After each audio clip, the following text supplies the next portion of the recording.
Hey guys, Bearded CB82 here. So went ahead, we got this thing back in for service. This is the Cummins experimental engine. So this will be part 2 to the series. What was it? Day after this thing left, had a little bit more clarification on this, and then we got the other one in from Cummins the other day. Was finally brought back into service on another truck, but was too busy that day to get a little rundown. So today what we're going to be focusing on here, this is on the intake side. Of course, we got our air compressor there, main intake manifold, mixing valves, all that. Now the mixing valves with the EGR valves, see if I can get it in picture here.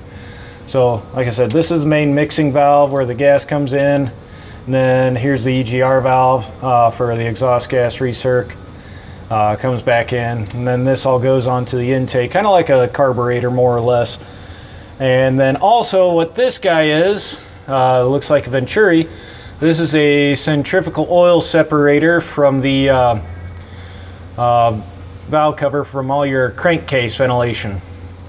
So instead of being oil powered like Detroit or like Volvo, because this thing does not have a high pressure common rail, it doesn't have the oil pressure in it, and they weren't able to create one without mitigating severe parasitic energy loss or power loss.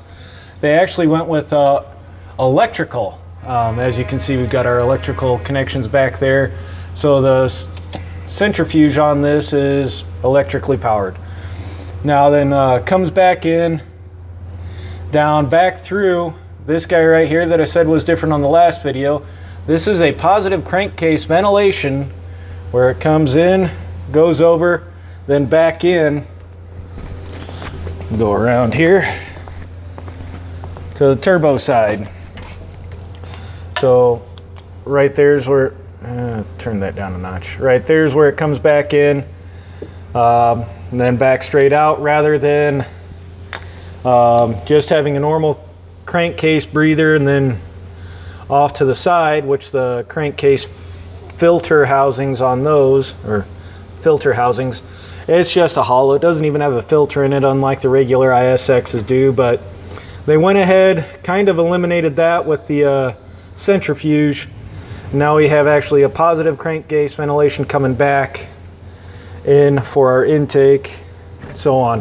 One issue that we did kind of have is there's a we had some power issues with it, because there is a damper installed here for the turbo that would actuate slower than what it should have. So basically we have a damper here instead of a variable vane turbo, as some other engines have, or an exhaust brake in other cases.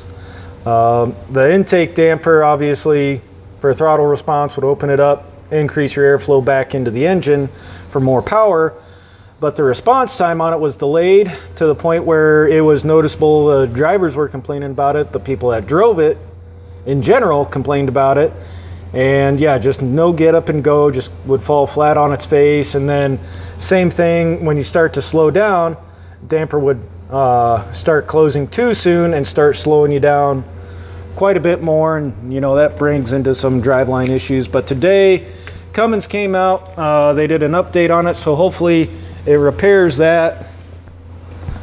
So this is all a giant project between Valvoline and Cummins, and we are just the lucky winners to get to run this. And then we're also using some of our test oils. This one in particular has gray. Yeah, you see all those barrels over here. We've got blue, orange, red, gray, which is in that one right there, pink, and green test oils. Green we're starting to phase out.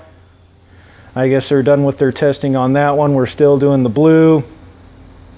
And the blue is a regular 25,000 mile interchange oil change interval. Same with the pink. The red, orange, and gray are 35,000 mile intervals, and as was the green was 25 as well, I want to say. So, but yeah, like I said, we're phasing out green. Everything else is either going to be one of these three here, with the exception of the engines that are already running blue test oil. Valvoline's even gone ahead and air compressor. Valvoline even went ahead, they've actually rebuilt and installed updated heads on several other engines that have been running the test oils, and in between switching from one test oil to another, they actually sample the engine and pull all those parts out. So we're basically getting in frame for free, and they even replaced the main head unit with an updated version. So there you have it. That's our Cummins the Cummins experiment part 2. Fun stuff. A little bit of identification and what's all going on. Later.